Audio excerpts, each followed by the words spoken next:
Hello everyone, welcome to study journey. Friends, आप सभी लोग जानते हैं कि आप लोगों का DSSB का एग्जाम जल्द ही आपको देखने को मिलेगा। जैसा कि पीजीटी के तो डेट भी आउट हो चुके हैं और टीजीटी के आपके फॉर्म फिलिंग स्टार्ट हो चुके हैं। साथ में फ्रेंड्स, आपके जितने भी एग्जाम हैं, आप DSSB में चाहे आप किसी भी पोस्ट के लिए एलिजिबल हो, वहां पर आपको हिंदी देखने को जरूर मिलती है। और वो हिंदी भी आपके 20 मार्क्स की आती है। तो ये सोचिए कि जो 20 मार्क्स है आप लोगों के लिए ईजी होता है इसको कवर करना, और इसके अंदर आप लोग मैक्सिमम स्कोर करने की कोशिश कर सकते हैं। तो उसी सीरीज के अंदर मैं आप लोगों के लिए DSSB की प्रीवियस ईयर की क्लासेस स्टार्ट करने जा रही हूँ, क्योंकि कंटेंट फ्रेंड्स मैंने आप लोगों को पहले करवा रखा है एस्टेट के टाइम पर। अगर आप लोग कंटेंट करना चाहते हैं तो आप लोग वहां से जाकर के कर सकते हैं। बाकी ये जो क्लासेस रहेंगी ये आपकी फ्री क्लासेस रहेंगी। और ये जो मैंने आप लोगों के सामने पेपर खोल रखा है, ये शायद पीजीटी संस्कृत का पेपर था। तो उसमें जो कॉमन जो जनरल सेक्शन था, जिसकी हिंदी आती है 20 मार्क्स की, उसकी मैं यहाँ पे बात करने जा रही हूँ। और साथ में हम लोग 20 जो क्वेश्चन है वो सोल्व करने वाले हैं। आप सभी लोग देखिएगा क्वेश्चन को किस प्रकार सोल्व किया जाता है। और आपका जो भी स्कोर है आप लोग कमेंट बॉक्स में जरूर बताइएगा। आउट ऑफ 20 आप कितना स्कोर कर पा रहे हैं। और कोशिश कीजिएगा कि आपका जब तक एग्जाम हो आप इसमें 20 आउट ऑफ 20 स्कोर करने की कोशिश कर सकें, क्योंकि ये आपको मेरिट में अच्छा खासा बेनिफिट दे करके जाएगा। तो चलिए फ्रेंड्स, स्टार्ट करते हैं। आज क्लास की फर्स्ट स्टार्टिंग थी, आप लोगों की फर्स्ट क्लास थी, तो इतना सब कुछ आप लोगों को बताना जरूरी था। साथ में आप सभी लोग जानते भी होंगे कि DSSB में हम जिस भी पोर्शन को करते हैं, जिसको पहले ओपन कर लेते हैं, उसको सबमिट करने के बाद ही आप दूसरे सेक्शन पर जा सकते हैं। तो उसके लिए प्रैक्टिस मस्ट हो जाती है कि प्रैक्टिस आप लोगों को जरूर करनी चाहिए। तो चलिए फ्रेंड्स, फर्स्ट जो क्वेश्चन है यहाँ पे 61 क्वेश्चन नंबर है। जोड़कर लिखिए। यहाँ पे हिंदी में आप लोगों को गिनती दे रखी है भाई, 25, 78, 38, 54 और 29 को, इसको मिलान करना था आप लोगों का। तो 25, देखो बिल्कुल इजी इजी क्वेश्चन है ये। यहाँ पे 78, 38, 54 और 29। तो इस प्रकार से आप लोगों ने जब इसको मैच कर दिया तो आप लोगों का फर्स्ट का आ रहा है भाई आ ऑप्शन। फर्स्ट का आ ऑप्शन, सेकंड का ए, थर्ड का आपका ई। तो ये किस में है? ये फर्स्ट वाले ऑप्शन में ही है। तो ऑप्शन नंबर 1 यहाँ पे क्या हो जाएगा? हमारा करेक्ट हो जाएगा। तो 61 का जो फर्स्ट आंसर है वो हमारा क्या हो जाएगा? करेक्ट। अगर आप लोग क्वेश्चंस को जल्दी से सोल्व करना चाहते हो, अपना टाइम बचाना चाहते हो, तो आपको इस प्रकार से मैच नहीं करना है। आपको देखना है कि 25 फर्स्ट में आ आना चाहिए। तो फर्स्ट में आ किस में है? ऑप्शन नंबर फर्स्ट में ही है। तो आपका ऑप्शन नंबर फर्स्ट ही क्या हो जाएगा? करेक्ट हो जाएगा। बाकी आपको पढ़ने की भी जरूरत नहीं रहेगी। नेक्स्ट क्वेश्चन देखिएगा। और फ्रेंड्स, ये क्वेश्चन मैंने अपने घर से नहीं बनाए हैं, जो DSSB का प्रीवियस ईयर था वहां से मैंने उठाए हैं। ओके, देखो भाई, देव प्लस ईस, देवेश। तो यहाँ पे संधि पूछी गई है। जो देव प्लस ईस है ये इसका संधि विच्छेद हो गया। देवेश, तो देवेश के अंदर जो संधि रहेगी वो देखो यहाँ पे। देखो भाई, देव में क्या आ रहा है आपका? ए। और ए प्लस ई जब होता है तो आपका क्या बन जाता है भाई? ए बन जाता है। तो इसके अंदर जो आपकी संधि रहती है वो कौन सी संधि रहती है? आपकी गुण संधि रहती है। कौन सी संधि रहती है? गुण संधि। ओके, तो ऑप्शन नंबर सी हमारा करेक्ट हो जाएगा। नेक्स्ट क्वेश्चन नंबर 63, निम्नलिखित मुहावरों को सही अर्थों के साथ जोड़िए। अब देखो भाई, आपकी और हमारी बहसबाजी हो जाती है तो हम क्या कहते हैं कि भाई तू मैं हो गई। यानी तू मैं होना क्या होना भाई? झगड़ा करना। पहाड़ टूटना, भाई उसके ऊपर तो बहुत ज्यादा पहाड़ टूट पड़ा, यानी उसके ऊपर भारी कष्ट आ गया है।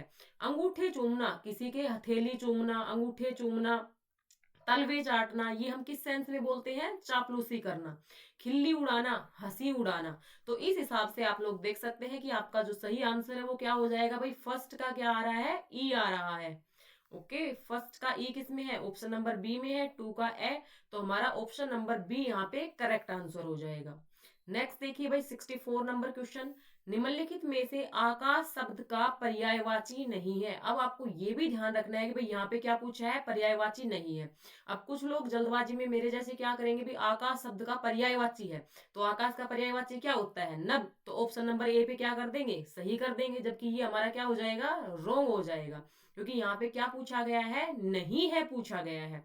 तो अब देखिए भाई, नभ आकाश को बोलते हैं, अंबर आकाश को बोलते हैं, अंतरिक्ष भी आकाश को बोल दिया जाता है, आसमान भी आपके आकाश को बोला जाता है, गगन भी आकाश को बोल सकते हैं, अंबर भी आकाश को बोल सकते हैं। लेकिन जो नीरज है वो आकाश का पर्यायवाची नहीं है। जबकि नीरज का जो पर्यायवाची है वो क्या होता है भाई? कमल।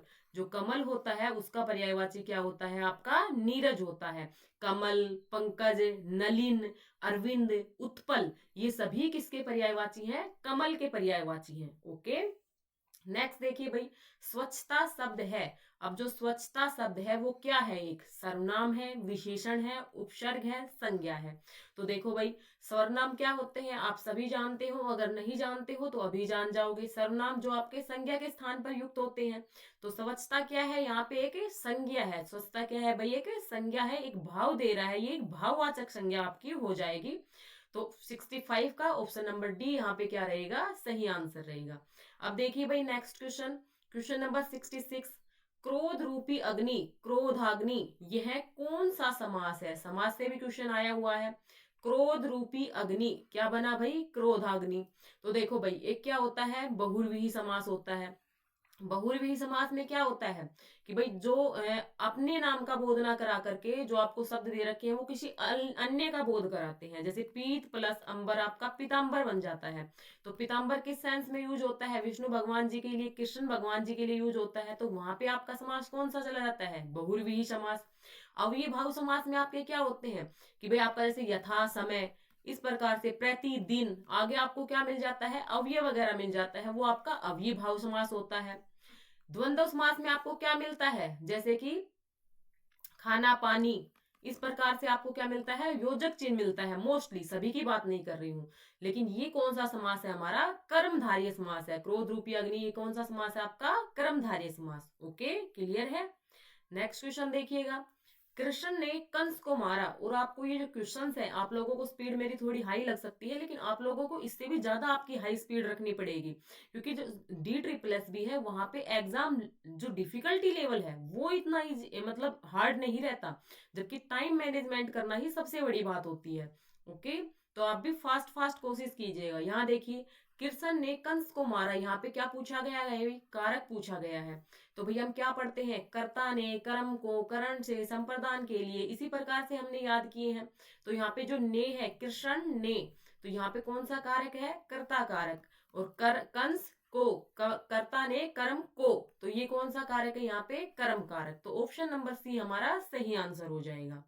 नेक्स्ट क्वेश्चन देखिए, क्वेश्चन नंबर 68, हाथी आता है, यह वाक्य बहुवचन में होता है। तो इसका जो बहुवचन बनाएंगे, हाथियों, ऐसा देखा है आपने? हाथियों आता है, कोई सेंस निकल रही है? हाथिये आते हैं, कोई सेंस निकल रही है? हाथी आते, आते हैं, कोई सेंस नहीं निकल रही।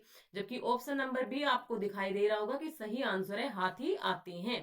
ओके, नेक्स्ट देखिए, क्वेश्चन नंबर 69, निम्नलिखित शब्दों को उनकी ध्वनियों के साथ जोड़िए।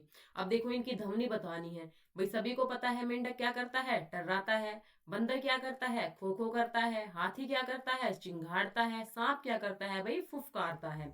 तो इस प्रकार से आप किस ऑप्शन के साथ जाएंगे? फर्स्ट का क्या है भाई? ई, और सेकंड का ई, तो यानी ऑप्शन नंबर डी आपका सही आंसर हो जाएगा। बिल्कुल, कुछ क्वेश्चंस तो मतलब हिंदी के अंदर 20 में से 10 क्वेश्चन तो ऐसे होंगे जो आप अपनी कॉमन सेंस से कर दोगे, और 10 क्वेश्चंस के लिए आपको थोड़ी सी व्याकरण पढ़नी पड़ेगी और आप आराम से निकाल जाओगे। नेक्स्ट देखिए, क्वेश्चन नंबर 70 भाई, राम नई पुस्तक लाया, इस वाक्य में राम है। अब आप यहाँ पर देखिएगा भाई, राम क्या है? यहाँ पे भाई किसी भी चीज का जो नाम होता है, नाम क्या होता है? संज्ञा बोलते हैं। और किसी पर्टिकुलर के बात में की जा रही हो बात, तो वो हमारा क्या हो जाता है? व्यक्तिवाचक संज्ञा। तो ऑप्शन नंबर बी यहाँ पे क्या हो जाएगा? Correct answer. ओके, नेक्स्ट देखिए भाई, अभी तो 10 क्वेश्चन ही हुए हैं, 10 क्वेश्चन और भी हैं, इसी सेट की हैं ये भी। अब देखो, ये बिल्कुल कॉमन क्वेश्चन है भाई, लताओं का क्या होता है भाई? पुंज होता है। मधुमक्खियों का क्या होता है? छत्ता होता है। ये ढेर की बात की गई है कि जो एक समूह होता है उसको क्या बोलेंगे। यात्रियों का क्या होता है भाई? काफिला होता है। और वस्त्रों का क्या होता है? गट्ठर होता है। यानी फोर्थ में ए, तो फोर्थ में किस ऑप्शन में है? ऑप्शन नंबर बी में हमारा क्या हो जाएगा भाई? सही आंसर हो जाएगा option number b. Okay, next देखिए भाई, अशुद्ध वाक्य पहचानना था। सीता घर चली, राम पहाड़ पर चढ़ा, राम ने ग्रंथ पढ़ा, हमने सामने बैठे। अशुद्ध बताना है, शुद्ध नहीं बताना। तो ये क्या है भाई? सीता घर चली शुद्ध है, राम पहाड़ पर चढ़ा शुद्ध है, राम ने ग्रंथ पढ़ा शुद्ध है, और हमने सामने बैठे। तो आप लोगों को पढ़ते ही पता लग गया, कॉमन सेंस से आप इस क्वेश्चन को क्या कर सकते थे? सही कर सकते थे। ऑप्शन नंबर डी यहाँ पे हमारा सही आंसर रहेगा। नेक्स्ट है गायत्री गीत गाती है, यह वाक्य सामान्य भूतकाल में क्या होगा? किसकी बात पूछी गई है भाई? सामान्य भूतकाल की। सामान्य भूतकाल क्या होता है आपका? कि जिसमें कोई विशेष समय ना बताया गया हो, ठीक है, बस उस काम के फिनिश होने की बात हो रही हो, वो आपका होता है भाई सामान्य भूतकाल। तो ये तो गायत्री गीत गाती है, ये तो आपका कौन सा टेंस है भाई? यहाँ पे टेंस बोलो, काल बोलो, ये तो कौन सा है आपका? वर्तमान काल है। तो हमें किस में करना था? सामान्य भूतकाल में। भूतकाल के भी भाग होते हैं, आसन भूतकाल, हेतु हेतुमत भूतकाल, ठीक है। तो सामान्य भूतकाल जिसमें पर्टिकुलर टाइम की बात ना की गई हो, तो यहाँ पे जब आप इनको देखते हैं तो भी गायत्री ने गीत गाया, ऑप्शन नंबर 1 हमारा क्या हो जाएगा? सही हो जाएगा। ओके, नेक्स्ट देखिए भाई, क्वेश्चन नंबर 74। यहाँ पे आपको विलोम शब्द जोड़ने थे। उदय यानी किसी चीज का उदय होना, उसका क्या हो जाएगा भाई? अस्त। उत्थान, पतन। सगुण, निर्गुण। सगुण जिसमें सब गुण हो, निर्गुण जिसमें कोई भी गुण ना हो। आरोह बढ़ता क्रम, अवरोह चढ़ता क्रम, वो समझ गए ना। लघु, दीर्घ, लघु छोटा, दीर्घ बड़ा। तो फर्स्ट का जो है हमारा आ हुआ है, यानी किसमें है भाई? इसमें भी है और इसमें भी है। नेक्स्ट भाई सेकंड का क्या था हमारा? ऊ था। सेकंड का ऊ हमारे ऑप्शन नंबर डी में है, तो ये गलती आपको नहीं करनी है, ध्यान से टिक करना है। ऑप्शन नंबर डी यहाँ पे क्या हो जाएगा? आपका सही आंसर हो जाएगा। नेक्स्ट क्वेश्चन देखिए, दुबला शब्द में दू क्या है? जो दुबला शब्द है इसके अंदर जो दू है वो क्या है भाई? दुबला यानी कमजोर होना। तो ये किसका दू है? ये क्या है भाई? एक ना तो प्रत्यय है, प्रत्यय कहाँ लगते हैं? पीछे लगते हैं। कारक किसी को जोड़ने का काम करते हैं। समास जो पूरा शब्द होता है उसके दो टुकड़े करके, तो ये या काम क्या है भाई? उपसर्ग है। जो पहले लग जाते हैं उसको क्या बोलते हैं? उपसर्ग बोलते हैं। ओके, ये नेक्स्ट क्वेश्चन देखो, आहा चोर पकड़ा गया। आहा, तो यहाँ पे क्या है भाई? हमें क्या हो रहा है? हम सरप्राइज हो रहे हैं, विस्मय हो रहा है। तो ये क्या है भाई? विस्मयादिबोधक वाक्य है आपका। कैसा विस्मयादिबोधक? ओके, नेक्स्ट है भाई, काला घोड़ा जीत गया। वाक्य में विशेषण है। विशेषण क्या होते हैं भाई? जो किसी की विशेषता बताते हैं। तो घोड़े की विशेषता कौन बता रहा है? काला, कि वो काले रंग का है। गुणवाचक विशेषण आपका ऑप्शन नंबर ए क्या हो जाएगा? यहाँ पे सही हो जाएगा। नेक्स्ट क्वेश्चन देखिएगा, इसमें पुल्लिंग शब्द है। पुल्लिंग शब्द बताने हैं जो आपको पुरुष जाति का बोध कराते हैं, वो बताने भाई। गरीबी, गर्मी स्त्री जाति का बोध करवाते हैं। लाश, लाश पड़ा है थोड़ी ना बोलते हैं, लाश पड़ी है बोलते हैं। हमारी तलाश जारी है, कोशिश करेंगे। प्रार्थना, दया, कृपा, इन सबको जब आप सेंटेंस बना के देखते हो, सेंटेंस फ्रेम करते हो, तो आपको स्त्रीवाचक होने का बोध होता है। जबकि यहाँ पे जब पानी पिया, घी पिया, दही खाया, यानी कहीं पर भी यहाँ पे क्या नहीं आई भाई? स्त्री जाति का आपको बोध नहीं हुआ। तो ऑप्शन नंबर डी हमारा यहाँ पे सही आंसर हो जाएगा। नेक्स्ट देखिए क्वेश्चन नंबर 77। जब तक, ये आपके वो आ गए अनेक शब्दों के लिए एक शब्द, जब तक जीवन है यानी आजीवन। जो ईश्वर को ना माने नास्तिक, और जो ईश्वर को माने आस्तिक। जो सब कुछ जानता हो सर्वज्ञ, जिसे किसी बात की जानने की इच्छा हो जिज्ञासु, ओके, क्यूरियोसिटी हो। तो ये हमारा फर्स्ट में क्या आ जाएगा भाई? कौन सा ऑप्शन था? ई। फर्स्ट में ई, यहाँ पे सेकंड में ए। तो ऑप्शन नंबर सी हमारा यहाँ पे सही आंसर रहने वाला है। और आप लोगों को जो क्वेश्चंस का जो लेवल है आज थोड़ा इजी लग रहा होगा, मैंने आप लोगों के लिए इजी ही उठाया है, क्योंकि आज हमारी फर्स्ट डे है प्रैक्टिस की। अगर आप लोग चाहेंगे, आप लोगों को इंटरेस्ट आएगा, आप लोगों को लगेगा कि भाई ये क्लासेस आपके लिए यूजफुल हैं, तो मैं आप लोगों के लिए क्लासेस कंटिन्यू करने वाली हूँ। साथ में इंग्लिश की क्लासेस भी आप लोगों की प्रीवियस ईयर की इसी प्रकार से कंटिन्यू करूंगी। अगर आप लोग चाहते हैं तो आप कमेंट बॉक्स में जरूर बताइएगा, ठीक है। साथ में आपका जितना भी स्कोर बना है वो भी आप लोग मेंशन कीजिएगा। मुझे लगता है शायद आज सबके 17, 18, 19 तो सही हुए ही होंगे। मोहन पुस्तक पढ़ता है, और यहाँ से आपको अंदाजा भी लग जाएगा कि भाई आपसे कितने क्वेश्चन बन रहे हैं, आपका लेवल क्या है, आपको कितना आप करना है। मैं बोल रही हूँ ना, आपको हिंदी में तो कोशिश करनी है भाई 20 आउट ऑफ 20 लेने की।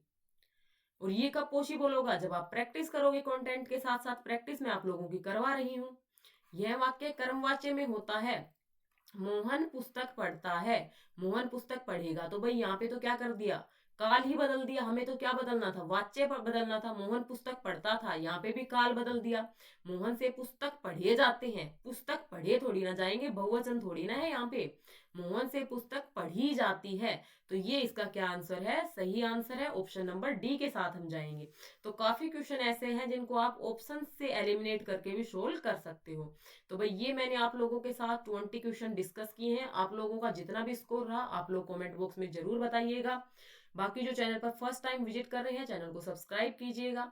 आप लोगों से मिलती हूँ जल्द ही इंग्लिश के प्रैक्टिस सेट के साथ। और आप लोगों का जो भी फीडबैक है, आप लोग कंटिन्यू चाहते हैं नहीं चाहते हैं, वो भी आप लोग कमेंट जरूर कीजिएगा, क्योंकि आपका कमेंट मेरे लिए काफी मैटर करता है कि मुझे किस प्रकार से आगे चीजों को लेकर के जाना है। ओके, जेन्युइनली मैं आपको ऑनेस्टली ये बातें बता रही हूँ। तो चलिए इस वीडियो को यहीं पे एंड करते हैं। Thanks for watching this video.